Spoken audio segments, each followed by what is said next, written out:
Yung color silver. Kaya third shop. Ma-apply ng Hello, ako po pala yung Ito na yung in the flesh. taranta siya eh. Hindi niya alam kung totoo ba. Siguro kasi Pang medyo noche namin. Oo. Nasa story ko. coffee tas bib. Sa kanila. Hindi beb. Nila, nagpa-lift ako. Pero ang story kasi yun eh. Kasi talagang pakak siyang ano. Parang kamayan na style. Yan.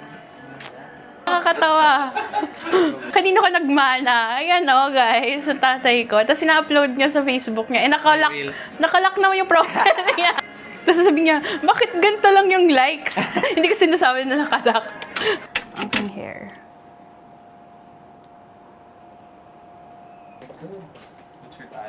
Oh my gosh. Ang ganda. Nakita ko na sa camera. Shots mo na kita.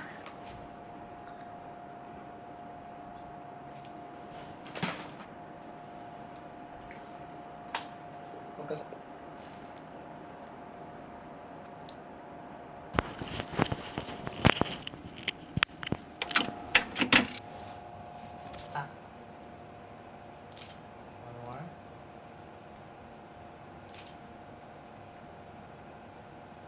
Please shoulder yung eyes. There you go. No smiling. Smile.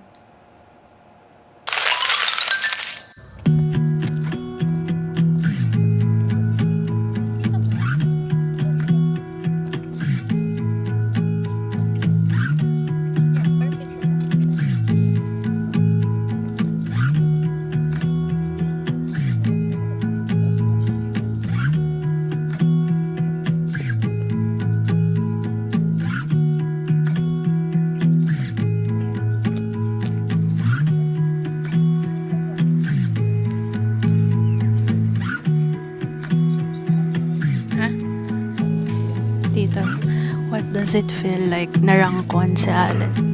Anong feeling narangkwan siya?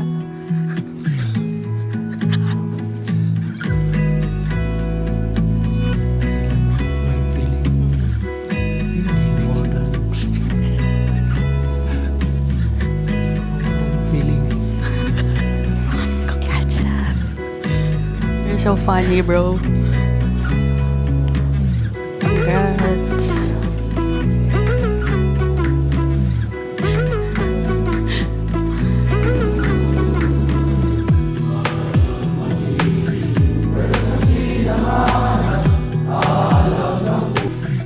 Kalsang ng dagat manlipa para sa kasalinlan, Class 10, with Rear Admiral Carl A. Capia, Philippine Navy, Commander, Naval Education and Training Command.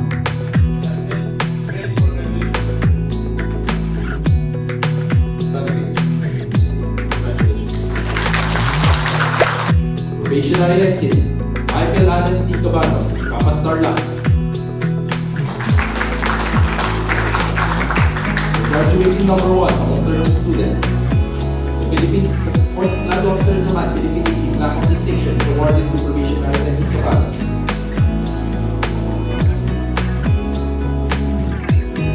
Likewise, Commandant Pilot Certificates of Merit are awarded to Probationary Ensign Cabanos for obtaining the highest grades in academics, naval orientation module, and effective communication and military correspondence module. May we also request Colonel Mel Polo, on stage to award the commemorative pistol certificate to the top student for his exemplary performance.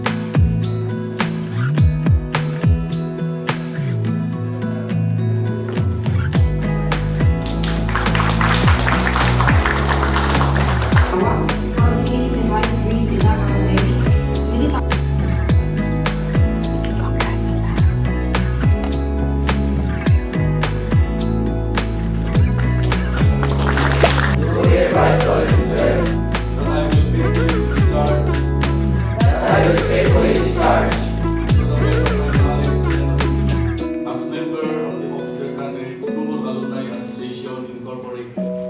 As a member of the Officer Candidate School Alumni Association Incorporated.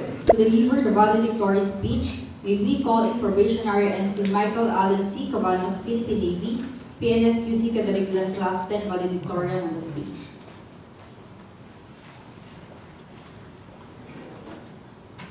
To the Commander of Naval Education Training Command, Rear Admiral Carl A. Di Capia, Philippine Navy. To the Commandant of Philippine Navy Officer Candidate School, Commander Jess B. Pilar, Philippine Navy, General Staff Corps. To the Acting Assistant Commandant of Philippine Navy Officer Candidate School, Lieutenant Junior Grade Christian Reed A. Salunta, Philippine Navy, sir. To all the officers, enlisted personnel, members of the training staff and instructors, distinguished guests, proud parents and families, ladies and gentlemen, a pleasant morning to each and everyone. Go laugh. Bakit ka ba nag-Navy? This is the question that I think every member of the class of PNSQC were always asked. Each one of us has our own answer to that question. Others says it was because of the allowance received during cadetship, while some others, they don't want to leave the country and leave their family, while others simply just want to take the test and see if they will pass the screenings. But for some of us, Remember and feel the magnitude of your role as officers, not only of the Philippine Navy, but also of the Armed Forces of the Philippines.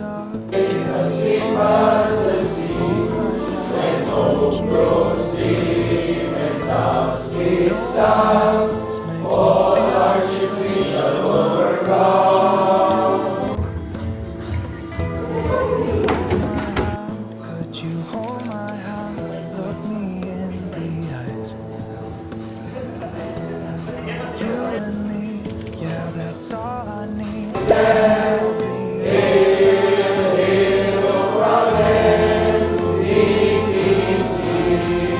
I swear that I'll stay with you.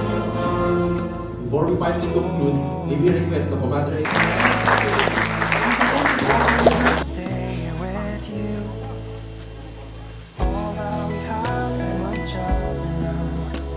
I promise I won't leave your side. Ay, nasa patay. You are, you'll be enough. If you're giving me your love. Diba, tignan mo. Tapos meron pang ribbon, bro. Guys, I'm a parent. Can you congratulate me? Ayan.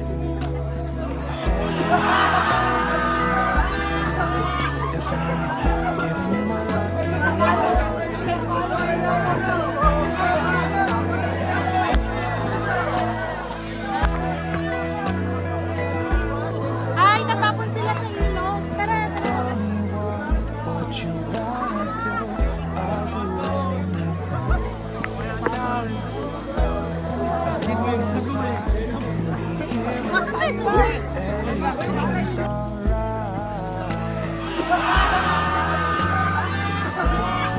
here. I swear that I'll stay with you.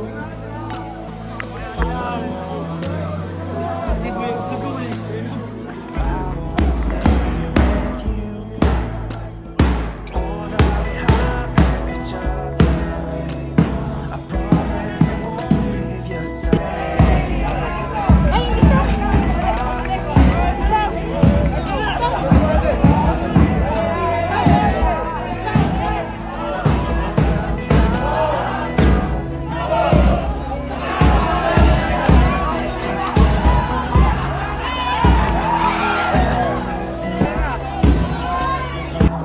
Giving you my love, giving you my love.